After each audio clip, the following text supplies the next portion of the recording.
All right, today we have our first presentation by students from Northwood University from Michigan, and so they were met with a question of, should the Central Bank of the United States, the Federal Reserve Bank, introduce a US government-controlled digital currency and eliminate paper currency and coin?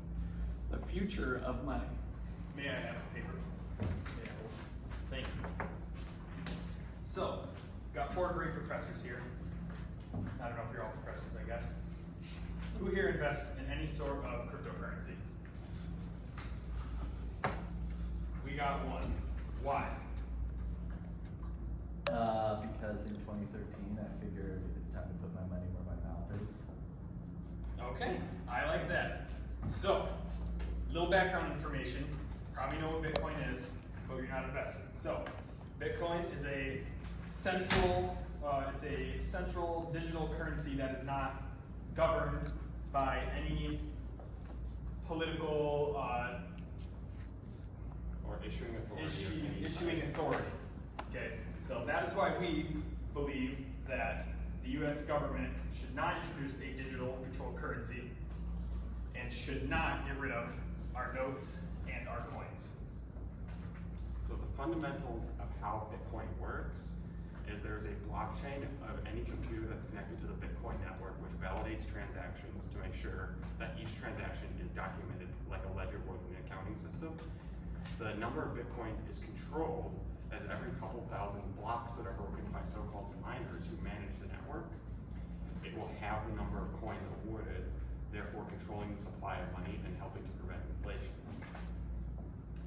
Yeah, so imagine one of you guys had $1, right? And I wanted to take that dollar by force. Well, I think most of you guys could take me in a fight, right? If you guys did not have $1, you had a Bitcoin instead, how much easier would it be for me to sit on my couch, on my laptop, and hack that Bitcoin away from me without using force? With a rising threat of cyber attacks that have happened in the past to the US government, what's stopping a person from another government with the same laptop to hack our government and to steal the Bitcoins, pretty much? So, due to the chances of a government mishandling the use of mining more digital currency and the increasing technological advances we have, possibilities of hacking, we believe that the government should not introduce a virtual currency. That's all we got. Any questions? Yes? So you mentioned the threat of hacking. What would you say, otherwise known as the problem of seniorage, which for us means we lost our dollars and our coins, or the threat that it's easier to still steal paper money and metal coins than it is to steal digital numbers from your bank account? Can you repeat the beginning part? Yeah, sorry. So there's the problem of seniorage, which is, from our perspective, lost dollars. So we lose them at our couch cushions. They tear, they rip, whatever, they become otherwise useless. We lose them, they could get stolen, they can't get hacked, they can't get stolen. So what would you say to that argument that paper money and metal money is worse because of those reasons, that we lose it and that it could get stolen? And it also doesn't have the significant disadvantage of someone being able to gain access to your computer or a government computer and issue a transaction to themselves, moving everything from your virtual wallet to theirs. You mentioned it getting lost possibly in couch cushions. If I want to steal that money, it's in your couch cushions. I'm gonna be in your couch, which I'm not gonna be in your couch. Yeah. But if I wanted to get your Bitcoin from anywhere, all these Bitcoin wallets are online. They're on servers. I can do that from anywhere in the world. So that's what we got to say about that. Any other questions? So you guys are talking about Bitcoin and CBDCs, which is kind of what the question is about. And these are two separate entities, because the CBDC is one where the issuance is controlled by the central government, right?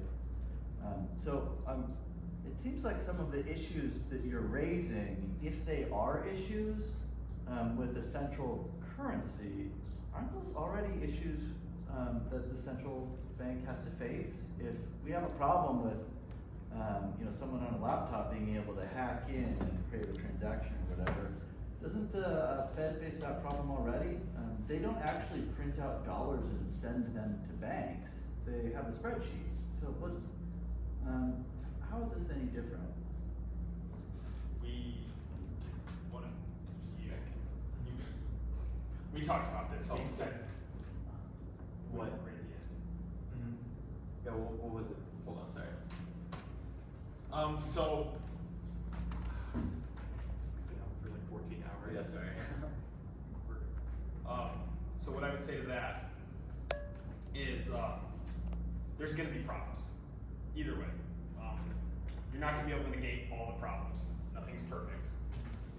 We feel that the overall, it gets worse having the currency controlled centrally by the government online than having it in person. I know there's problems with inflation either way. There's problems with mishandling by the government either way. There's problems with the Federal Reserve printing too much either way. But we're just saying there are more negatives with having the currency centralized by the government than We're focusing more on the currency itself and why it would be a problem for the currency to be centralized instead of being left alone privately. And essentially, that was the problem that we're tackling, that the currency shouldn't be centralized by government. So is the problem that it shouldn't be centralized or that it shouldn't be digitized? A digital currency, by a large definition, Yes. is that it does not have a central issuing authority. So to your example about the spreadsheet and them issuing lines of credit essentially to the big banks, if they issue that, then the big bank still has to have some cash, whether in any specific branch or other branches combined, to be able to back that, versus what's stopping someone from changing a couple zeros in a spreadsheet to give themselves more. And because this is digital, you don't have to have a physical backing as check to make sure that this money exists, if that makes sense. About 10, 15 years ago, the money supply M1 was roughly 50-50 currency and digital bank balances, we call checkable deposits. Today it's closer to 75-25 digital versus currency, so more digital than currency, more deposits than cash and coin. And this appears to reflect the preferences of the population of households and businesses. So we prefer more digital currency. So wouldn't the central bank adopting a digital currency meet the preferences of the population?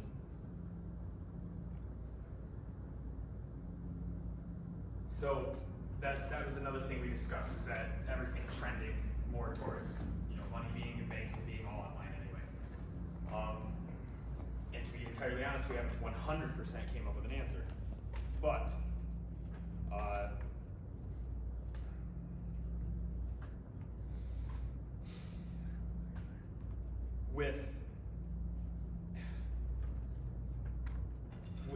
it has this is tough. It's harder for us to currently, I feel like, back up a new centralized currency, digital currency, to back it up with something. I know that the US dollar isn't currently backed up very well at the moment with rising inflation rates, but we're not 100% sure what exactly would we be able to connect that to, I guess.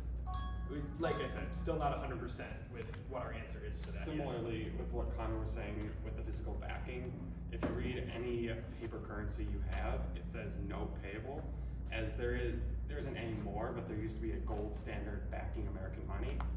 And all of the digital money that's in circulation through checking accounts, it is at some extent backed by the federal government. Yes, the FDIC has a limit of $250,000, but they will ensure that someone gets paid. Versus if you have a virtual currency which doesn't have physical backing, what's stopping them from even flipping a digital switch and saying, whoa, that doesn't exist anymore?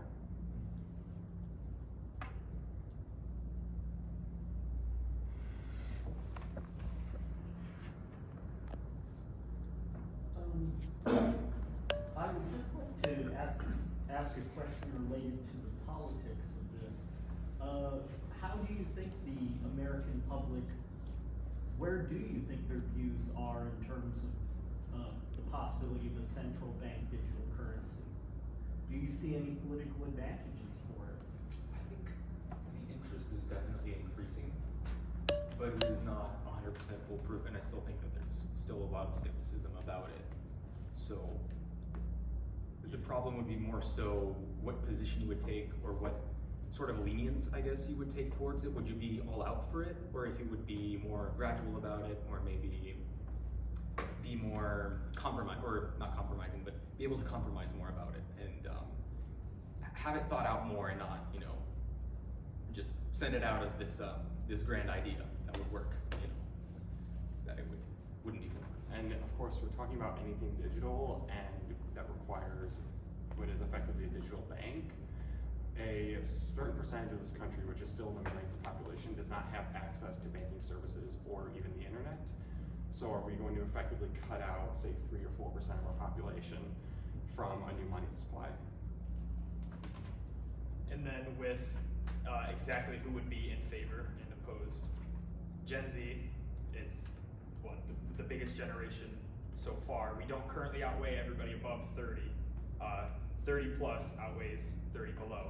But it is the biggest generation, and I feel like most of our generation would be for that, whether uneducated or educated. They just, because of technology, they'd be the most likely people for it. We aren't gonna see boomers, we aren't gonna see these people wanting to do that. With he mentioned not having internet, a lot of them can't even use technology still. They get scammed all the time. So scamming can be another possible thing with the digital. With it already happens right now with bank accounts over Facebook, messages, scam messages. If everything was virtual, it could probably be having a lot more. So. Okay, we just have time for one quick question. Just have about another minute before we need to transition. I'll say Good, okay. All right, sounds good. You guys are off the hot seat. Thank you.